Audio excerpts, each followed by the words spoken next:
자, 오늘은 신명기의 역사관 이런 제목으로 말씀을 나누겠습니다. 신명기가 어떤 구조를 갖고 있나, 모세오경의 마지막 책인데 이 신명기가 어떤 구조를 갖고 있나 하는 것은 간단하게 말하면 신명기는 모세의 세 편의 설교이기 때문에 1장부터 4장까지는 첫째 설교고 5장부터 26장까지는 둘째 설교고 27장부터 33장까지는 셋째 설교고 34장은 이제 모세가 죽었다고 하는 내용을 나중에 여호수아가 첨부했다. 이렇게 보면은 구조가 간단합니다.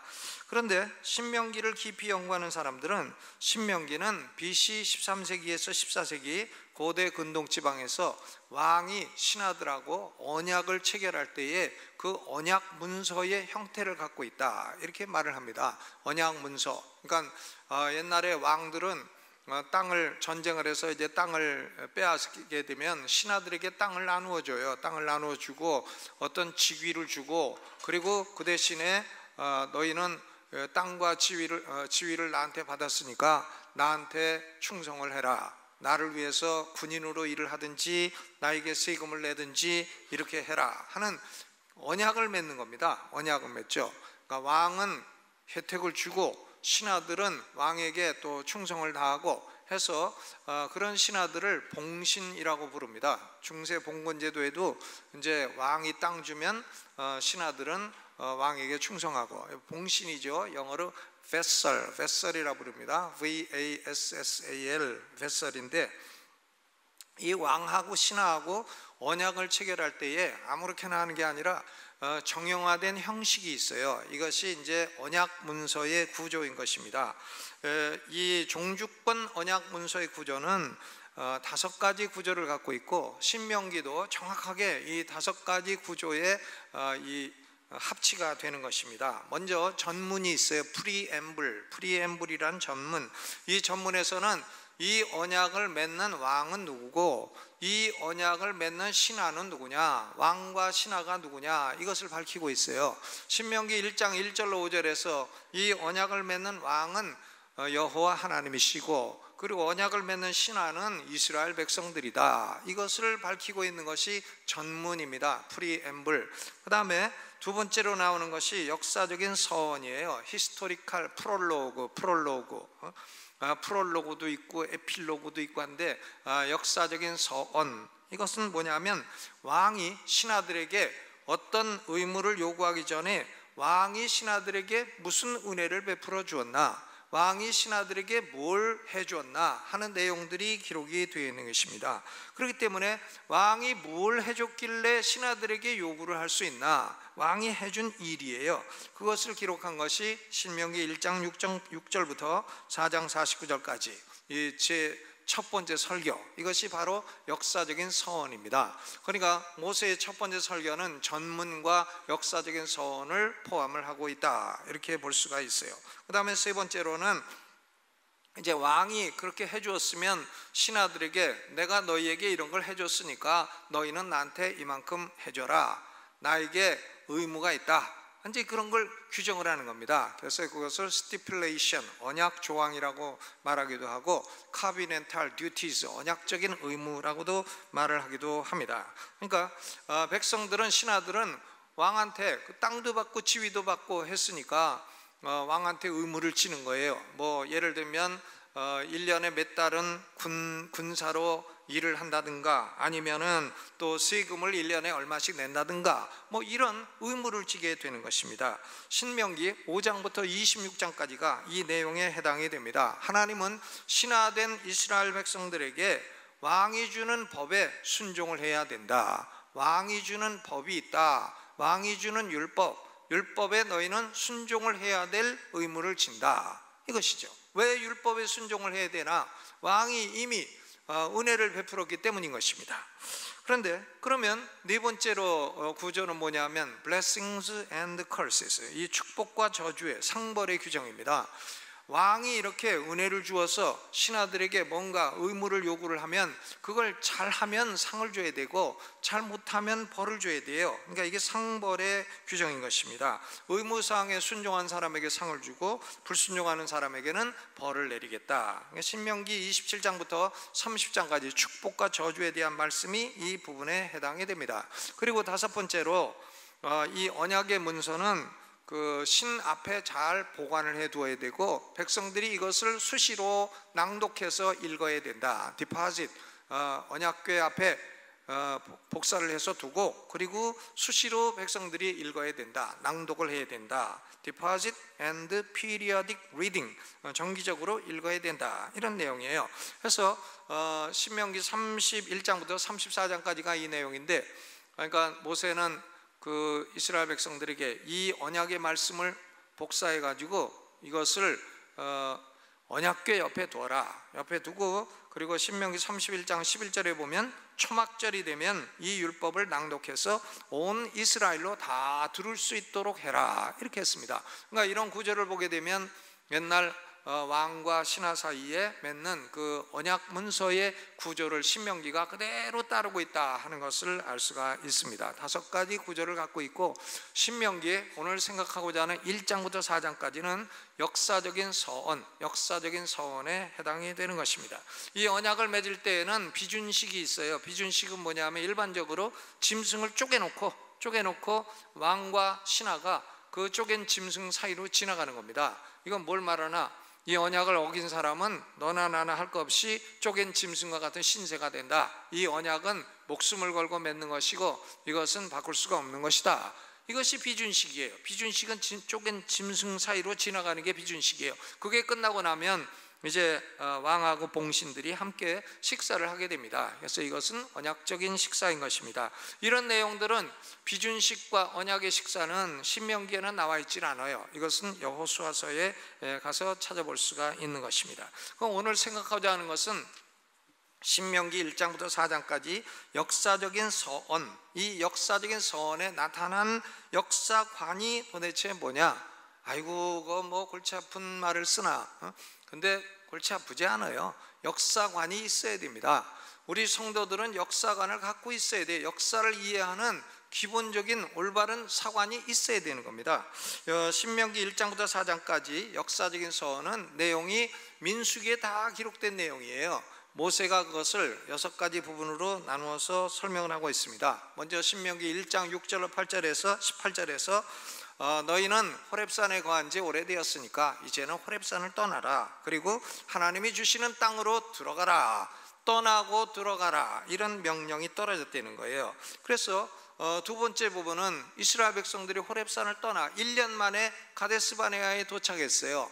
신명기 1장 19절부터 46절까지 제1차 가데스바네아에 도착을 해가지고 거기서 12정탐꾼 보냈다가 10명 정탐꾼이 불신앙 보고를 하고 백성들은 불신앙을 따르게 되고 그래가지고 하나님의 진노를 보게 되어서 40년 광야 방황을 벌을 받게 되었다. 그런 내용이에요. 가데스바네아 제1차 가데스바네아의 불신앙으로 인한 징벌, 그것이고, 그 다음 세 번째는 신명기 2장 1절로 23절에 광야 40년 방황을 끝내고 이 신명기에는 40년 동안 일어난 내용은 과감하게 삭제되어 있어요.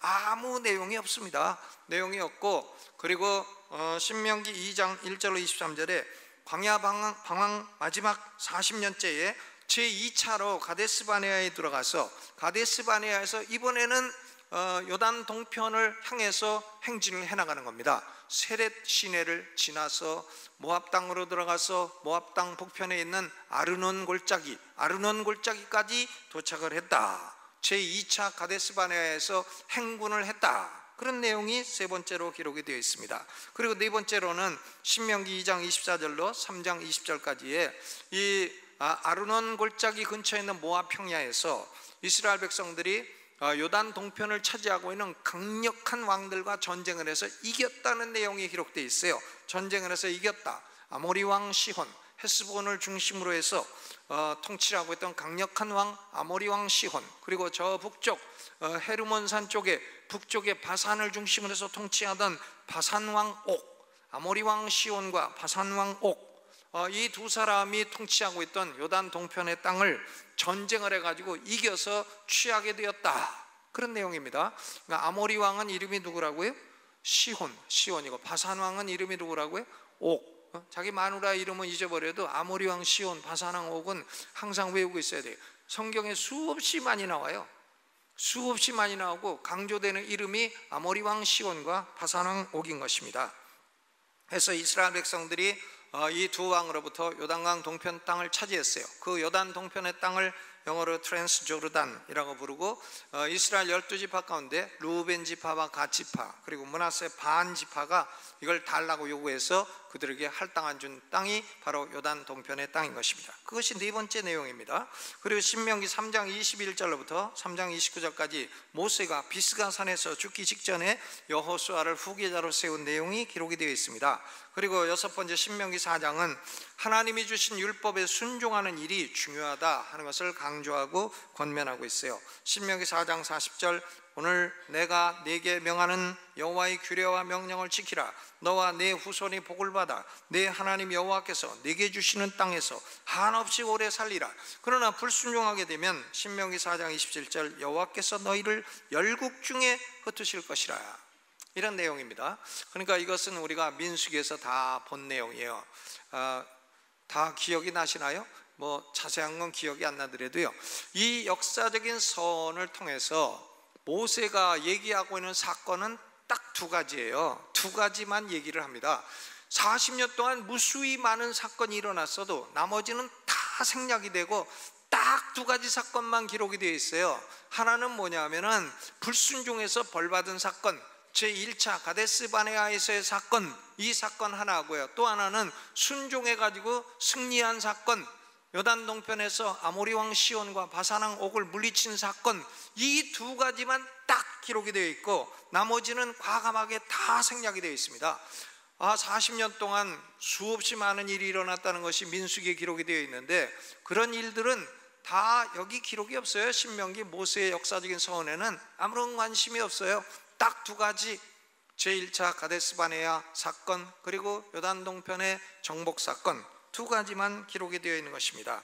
왜 이 두 가지만 기록이 되어 있나? 하나님이 모세의 설교를 통해서 이스라엘 백성들에게 가르치려고 하는 교훈이 있기 때문인 것입니다. 하나님의 법에 순종하면 축복이 오고 하나님의 법에 불순종하면 징벌이 온다. 간단해요. 하나님의 법은 뭐냐? 십계명입니다. 십계명에 순종하면 축복이 오고 십계명에 불순종하면 징벌이 온다. 아멘. 그렇죠? 여러분, 신명기 4장도 이 내용을 강조하고 있고 신명기의 세 번째 설교 부분인 신명기 27장부터 33장까지도 이 교훈을 강조하고 있습니다. 특별히 신명기 28장은 순종에 따른 축복과 불순종에 따른 저주가 극명하게 대조되어 있어요. 그러니까 하나님 말씀, 오늘날 하나님이 주시는 말씀, 특별히 십계명, 이 십계명의 말씀을 순종하고 듣고 하는 사람은 나가도 잘 되고 들어와도 잘 되고 일어나도 복 받고 앉아도 복 받고 누워도 복 받고 과일 꽝줄이 떡 받고 떡반죽 그릇도 다 복 받고 뭐 꼬꾸라져도 복 받고 넘어져도 복 받고 뒤로 자빠져도 복 받고 뭐 엎부러져도 복 받고 다 그렇게 되고 세계 모든 민족 위에 뛰어난 백성이 된다는 거예요.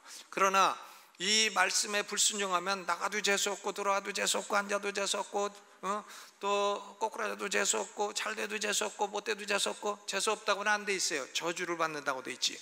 저주 받는다 그러면 뭔지 잘 모르니까 재수 없다 그러면 얼른 들어오잖아요. 우리말로 다 그렇게 돼 있습니다. 신명기 28장 내용 전체가 그거예요. 그러니까 순종하면 축복이고 불순종하면 징벌이다. 이런 역사관을 신명기 사관이라고 부릅니다. 무슨 사관이라고요? 신명기 사관. 그러니까 이스라엘 역사를 어떤 관점에서 봐야 되나? 하나님의 법에 순종하면 축복이 오고 불순종하면 징벌이 온다는 관점으로 보라는 겁니다. 여러분, 이것이 신명기 사관인데 이것은요 불신자에 대한 내용이 아니에요. 이것은 하나님의 백성, 택함 받아 출애굽 애굽에서 나온 하나님의 백성들을 향한 법이에요. 십계명에 순종하면 축복이 오고 불순종하면 징벌이 따른다. 오늘날도 그런가요? 오늘날도 이 신명기 사관이 타당합니까? 여러분, 십계명 따라 살면 복이 옵니까? 하나님 잘 섬기고 부모님 공경하고 살인하지 않고 생명 존귀 여기고 간음하지 않고 거짓말하지 않고 이웃과 탐내지 않고 그럼 복이 옵니까? 그렇죠. 십계명 따라 살면 복이 와요. 그러나 사람이 우상 숭배하러 다니고 매일 점치러 다니고 우상 숭배하고 우상 섬기고 그리고 하나님 대적하고 부모 학대하고 살인하고 간음하고 바람피고 다니고 거짓말이나 하고 다니고 남의 것 탐내고 남 꼬꾸라뜨리는 일만 하고 이런 일만 하게 되면 그 인생이 복을 받겠습니까? 우리 성도들, 하나님의 택함 받은 백성들은 그런 인생은 복을 받기 어렵다. 하나님의 백성이라도 복을 받기 어렵다, 이걸 말하는 거예요. 그러니까 하나님의 백성들은 하나님의 법 십계명에 순종하면 복이 오고 불순종하면 징벌이 온다. 이게 무슨 율법주의라고요? 율법주의 아닙니다. 율법주의란 율법을 지켜서 구원받는 주의가 율법주의예요. 구원받는 얘기가 아니에요. 이것은 축복과 징벌에 관한 얘기인 것입니다. 여러분, 우리가 성경의 여호수아서와 그리고 사사기, 사무엘 상하, 열왕기 상하, 이런 역사서들은 모두 다 신명기 사관으로 기록이 된 것입니다. 그러니까 여호수아 때나 사사 때나 왕들 때나 모두 백성들이나 왕이나 하나님의 법에 순종하면 축복이 왔어요. 그러나 하나님의 법을 거역하고 우상 숭배하고 그리고 남 해치고 이런 짓을 하게 되면 징벌이 왔다. 이것을 반복적으로 수없이 많은 실제적인 예를 들어서 증거하는 것이 역사서인 것입니다. 이 사관을 신명기 사관이라고 부르는 것입니다. 이스라엘이라는 나라, 하나님의 택함 받은 나라는 그 백성의 축복과 징벌의 기준이 하나님의 법, 특별히 십계명이다. 십계명의 준수에 달려있다. 이것이 신명기 사관입니다. 그런데 우리가 이스라엘 역사를 잘 알고 있습니다마는 이스라엘 백성들은 순종을 해가지고 축복받는 방향으로 역사가 움직인 게 아니에요. 순종을 해서 축복을 받았나? 그런 왕은 몇 명 되지를 않아요. 다 불순종해서 징벌받는 쪽으로 역사가 진행됐어요. 유대인들의 역사가 그렇게 진행됐습니다. 아이고, 유대인들은 인간들이 못돼서 그렇지 대한민국 사람 했으면 순종해서 복을 받았을 텐데. 천만의 말씀이요. 유대인들이 지금 인류 가운데 가장 탁월한 민족이죠. 지금 미국의 정치, 경제, 문화, 예술, 언론 다 장악하고 있는 게 유대인이에요. 세계 정치를 움직이는 게 유대인입니다. 노벨상 제일 많은 게 유대인이에요. 몇 되지도 않는 게 다 차지하고. 그만큼 탁월한 백성들이죠. 우리나라에 들어와서 장사 잘 되는 기업도 다 보면 꼭대기 가면 유대인이 가 있어요.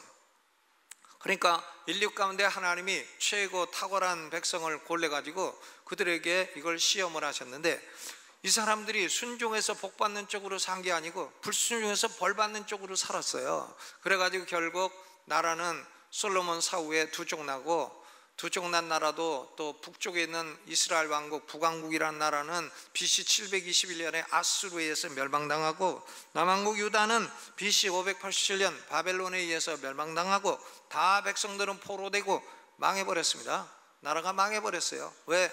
불순종해서, 하나님의 법에 불순종해서 나라가 망해버렸어요. 그런데 하나님은 택하신 유다 백성들을 완전히 버리지 않으셨어요. 버리긴 버렸는데 완전히 버리진 않았어요. 그래서 BC 539년 페르시아 왕 고레스가 바벨론을 멸망시키고 유다 백성들을 포로에서 해방시켜서 예루살렘으로 돌아가라는 칙령을 내린 것입니다. 이게 BC 539년의 고레스 칙령입니다. 해서 백성들이 준비를 해가지고 그로부터 2년 뒤 BC 537년에 5만 명에서 103명 모자란 숫자가, 그러니까 48,973명 아닌가? 48,897명인가? 네. 48,897명이 예루살렘으로 돌아왔어요. 돌아왔는데 이 포로 귀환, 이것을 포로 귀환이라고 하죠. 포로 귀환 이후에 역사서를 새로이 쓰게 되었습니다. 포로 귀환 이후에 새로이 쓴 역사가 바로 역대기 상하입니다. 역대기 상하. 이 역대기 상하는 신명기의 사관과는 조금 다른 관점에서 역사를 서술하고 있어요. 그렇기 때문에 이것을 역대기 사관이라고 부릅니다. 신명기 사관과 역대기 사관, 포로 귀환 이후에는 역대기 사관이에요. 이 신명기는 국가가 법에 순종하면 축복을 받는다, 국가적인 축복을 강조해요. 그러나 이 포로에서 돌아온 사람들은 국가라고 해봐야 5만 명도 안 되는 게 무슨 국가예요? 우리로 치면 논현동 인구도 안 되는 게 무슨 국가입니까? 의지할 국가가 없어요. 그러니까 이 사람들은 국가를 의존하지 아니하고 성전을 하나 지어놓고, 스룹바벨 성전 지어놓고 성전에 계신 하나님, 성전에 계신 하나님으로부터 축복이 온다. 성전 중심의 사관을 갖게 된 것입니다. 신명기 사관이 국가 중심이라고 한다면 역대기 사관은 성전 중심이에요. 오직 의지할 분은 성전에 계신 하나님뿐이시기 때문입니다. 두 번째로 신명기 사관이 선지자 역할을 강조해서 선지자가 가르친 하나님의 율법 십계명을 강조한다고 한다면 역대기 사관은 제사장의 역할을 강조하는 겁니다. 하나님의 법을 지켜서 축복받아라 그런 게 아니라 이미 못 지켜서 벌 받았으니까 벌 받은 사람은 어떻게 하면 벌을 제거하고 용서를 받고 다시 축복으로 돌아갈 수가 있나? 그러기 위해서는 선지자보다는 제사장이 필요하다. 제사장, 우리 죄를 위해서 제사 지내주고 죄를 용서해주고 다시 축복으로 돌이킬 수 있는 그런 제사장이 필요하다 해서 신명기 사관은 선지자 역할이 강조된다면 역대기 사관은 제사장의 역할을 강조하는 것입니다. 신명기 사관이 시내산 언약, 모세가 시내산에서 받은 언약을 강조한다면 역대기 사관은 다윗 언약을 강조하는 거예요. 다윗 언약은 뭔가 하면 하나님이 다윗에게 말씀하시죠. 야 다윗아, 너네 아들 솔로몬이 왕이 된다. 그리고 내 후손이 계속 왕이 된다. 그런데 만약 내 후손이 하나님의 법을 잘 지키면 축복되고 잘못 지키면 징벌을 하겠다. 사람 막대기와 인생 채찍으로 징벌을 하겠다. 그러나 내가 네 후손은 영원히 은총에서 빼앗지지는 않겠다. 내가 네 후손들은 영원히 버리지는 않겠다. 유다가 망해버렸어요. BC 587년. 그래도 하나님이 영원히 유다 백성을 버리지는 않았습니다. 다윗의 후손으로부터 하나님이 다시 축복된 종 메시아를 보내주겠다. 이게 다윗 언약이죠. 다윗 언약. 그러니까 불순종으로 인해서 이미 저주받은 상황에서 다윗의 자손인 메시아를 통해서 용서와 축복을 받게 된다. 이걸 강조하는 것이 역대기 사관인 것입니다. 신명기 사관으로 기록된 역사책은 북왕국 이스라엘 왕이나 남왕국 유다 왕이나 다 포함해요. 왜? 누구든지 하나님의 율법을 사랑하고 존중하면 복을 받으니까요. 그러나 역대기 사관은 북왕국 이스라엘 왕은 언급도 하질 않아요. 오직 남왕국 유다 다윗의 후손만 강조를 해요. 다윗의 후손이 강조되고 다윗의 후손인 유다 왕들도 도덕적으로 옳으냐 그러냐 도덕법의 준수 그런 것은 별로 얘기를 안 해요. 이 다윗의 후손인 유다 왕들이 성전에 대해서 얼마나 잘했나, 성전을 수리를 잘했나, 성전을 잘 지켰나, 성전의 제사장들 제사 잘 드리도록 해줬나, 여기에 중점을 해서 그렇게 한 왕은 훌륭한 왕이고 그렇지 못한 왕은 못된 왕이다, 이렇게 평가를 한 것입니다. 다 이해가 되셨는지는 제가 모르겠습니다만은 한 번 듣고 이해하시면 그분은 그 IQ 200 이상이 되는 분이니까 천재적이죠. 그래서 자꾸 잊어버리셔야 저도 또 자꾸 얘기하고 그럴 수가 있죠.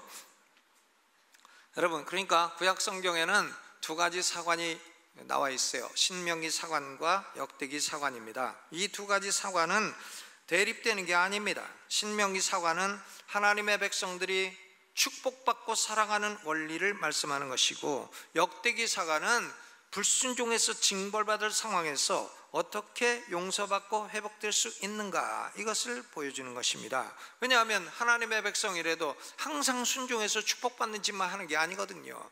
우리가 항상 순종해서 축복받을 일만 합니까? 아니죠. 불순종해서 벌받을 짓도 하잖아요. 그러니까 불순종해서 벌받을 짓을 하면 어떻게 다시 축복으로 돌아갈 수 있나, 어떻게 저주를 제거하고 어떻게 축복으로 돌아갈 수 있나, 그것은 대제사장 되신 예수 그리스도 다윗의 후손을 통해 그 피의 제사를 통해 자복하고 회개하면 죄사함을 받고 진노가 제거되고 저주가 제거되고 다시 축복의 길로 들어설 수 있게 된다. 이것이 역대기 사관인 것입니다. 여러분, 하나님은 성도들에게 역사에서 배우라고 말씀을 하십니다. 이 무당들은 역사의식이 없어요. 신비주의자들이 역사의식이 없습니다. 무당이 역사 공부 열심히 한 거 보셨어요? 무당에게 삼국시대 삼국이 어떤 나라냐 한번 칼 대고 물어봐요. 그러면 무당이 그러죠. 배째신라고구려. 충청도 무당. 배째실 칼 갖고 배째신라고구려. 그러면 이제 백제신라고구려 다 나오게 되죠. 무당은 어쨌든요, 무당이나 역사 공부했다는 얘기는 들어본 적이 없어요. 무당이 뭐 역사를 공부하고 무슨 그랬다, 역사의식이 없습니다. 왜 신비주의자들이 역사의식이 있나? 이방 종교인들이 역사를 그렇게 공부하나? 아닙니다.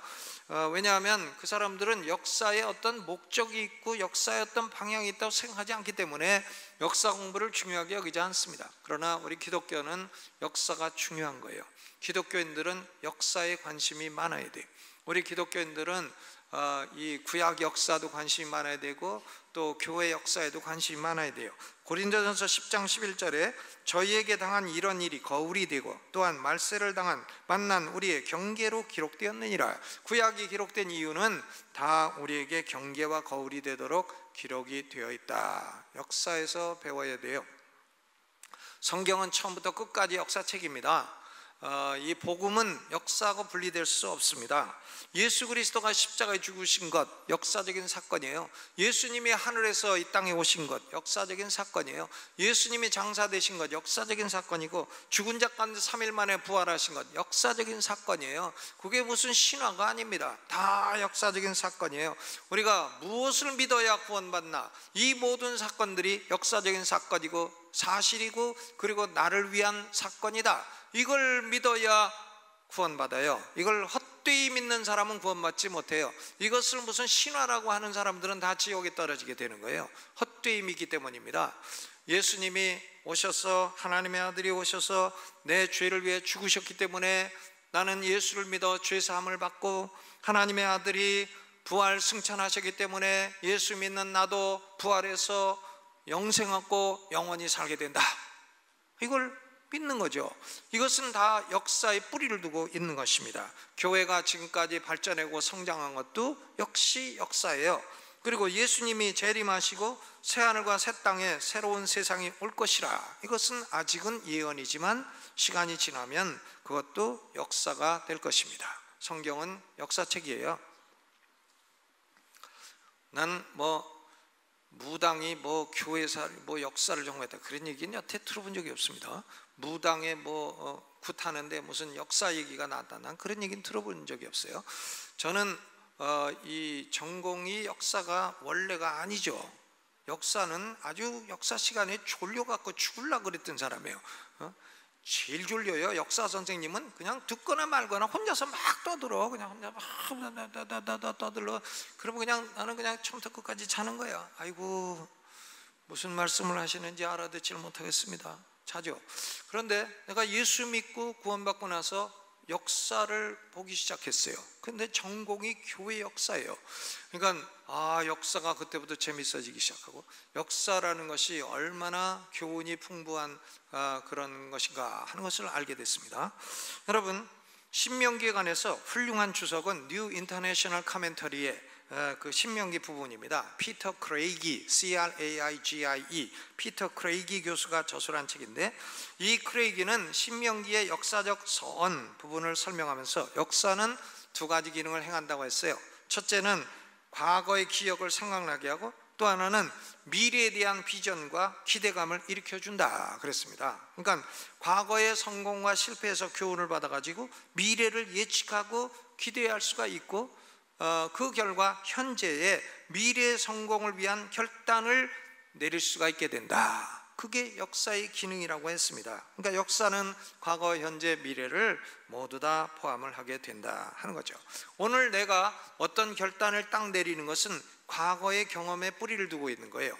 그리고 내가 내리는 결단이 축복의 결단이 될 수도 있고 저주의 결단이 될 수도 있어요. 그러니까 오늘 내가 내리는 결단이 그만큼 미래에도 중요하다는 겁니다. 여러분, 우리나라는 참 수천 년의 역사를 갖고 있는 유구한 나라인 것입니다. 그런데 우리나라가 우상 숭배할 때 과연 우리가 잘 살았나? 근데 우리나라에 복음이 들어오고 우리가 교회를 세우고 하나님 백성들이 모여 예배하고 기도할 때에 우리는 잘 살게 되었어요. 그죠? 저는 1953년생인데 전쟁, 6.25 전쟁 마지막에 태어나게 되었는데, 그런데 어렸을 때 인천시 화평동 350번지 살 때 그 완전 달동네입니다. 거기 화평동이에요. 지금도 가보면 달동네인데 옛날엔 더 달동네. 우리 어머니가 거기서 구멍가게라고 막걸리도 팔고 연탄도 팔고, 나는 막걸리도 퍼서 팔고 연탄도 줄에 끼워서 갖다가 배달도 하고 이렇게 했어요. 연탄 3장 배달하기 힘들고 2장까지는 할 수 있고, 왜냐면 새끼줄을 밑을 묶으면 연탄이 안 빠져요. 그래가지고 묶어갖고 배달 가는 거예요. 2장 연탄 배달, 그죠?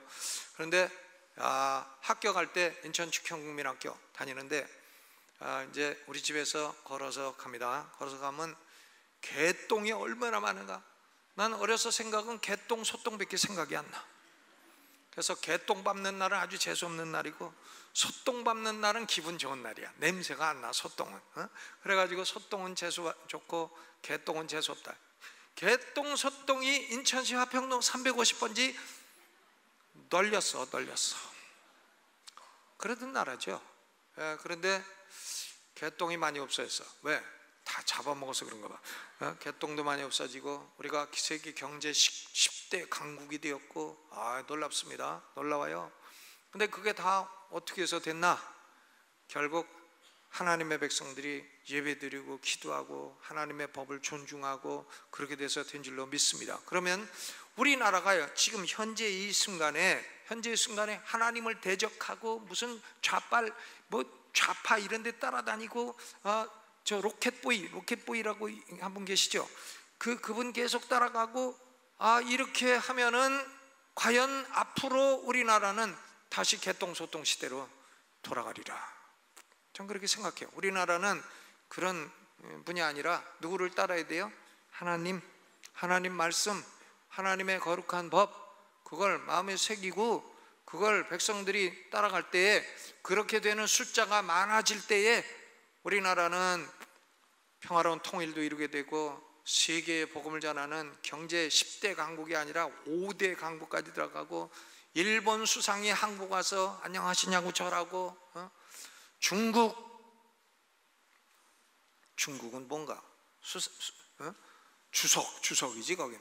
중국 주석께서 오셔가지고 한국에 와가지고 머리를 조아리는 그런 날이 오게 되리라고 저는 생각을 하는데, 그것은 현재의 우리의 결단이 중요하다 이거죠. 우리가 하나님의 거룩한 법을 순종하고 살아가면 우리나라에 축복이 오게 되고, 그냥 우상숭배나 하고 하나님 욕이나 하고 예수 욕이나 하고 이렇게 되면 우리나라는 미래 뻔할 뻔자 안 봐도 비디오예요. 안 봐도 비디오. 그렇죠? 뻔합니다. 미래에 뻔해요. 과거의 경험에 볼 때에 현재 바른 결단을 내리면 미래는 뻔한 것입니다. 여러분이 지금 현재 하나님의 거룩한 법을 마음에 새기고 그 법에 따라 딱 살겠다, 그 법에 어긋난 건 내가 치워버리겠다, 이렇게 하고 법을 따라 살면 미래의 축복은 뻔한 거예요. 그러나 하나님의 법을 살살살살 어기고 살살살살 어기고 간음이나 하고 거짓말이나 하고 도적질이나 하고 돌아다니면, 그러면 미래는 뻔한 거예요. 그것도요, 뻔합니다. 하나님의 징벌을 받게 되라는 게 뻔한 거예요. 그래서 모세가 신명기 11장 26절로 28절에 내가 오늘날 복과 저주를 너희 앞에 두나니 너희가 만일 하나님의 여호와의 명령을 들으면 복이 될 것이요, 너희가 만일 듣지 아니하고 본래 알지 못하던 다른 신들을 좇으면 저주를 받으리라. 예수 믿고 교회 나오면서도 가끔 점 치러 다니고 점쟁이한테 가고 굿도 하고 그런 짓 하지 마세요. 그러면 저주를 받으리라는 말씀을 그렇게 업신여기지 말아야 됩니다. 여러분, 이제 결론을 짓겠습니다. 성도들은 신명기 사관을 가지고 살아야 됩니다. 현재 내가 하나님의 거룩한 법 10계명을 지키고 살아가면 내 미래에 하나님의 큰 복이 온다, 이걸 믿어야 돼요. 복이란 건 구약의 복도 있고 신약의 복도 있고 현세의 복도 있고 내세의 복도 있고 물질의 복도 있고 건강의 복도 있고 영적인 복도 있고 다 그런 거죠. 어떤 분은 그래, 복은 구약의 복은 기복주의고 신약의 복이 복이라고. 복은 주신 대로 받는 거지 뭐 이거저거 가립니까? 그냥 아무나 주시면 다 받아야지. 아멘. 에어컨이 너무 더우신 것 같아요. 좋으시는 분이 가끔 계셔. 조금 시원하게 에어컨을 좀 틀어주세요. 그렇죠? 그러니까 지금 현재 오늘날 하나님의 법을 따라 살면 복을 받게 돼요.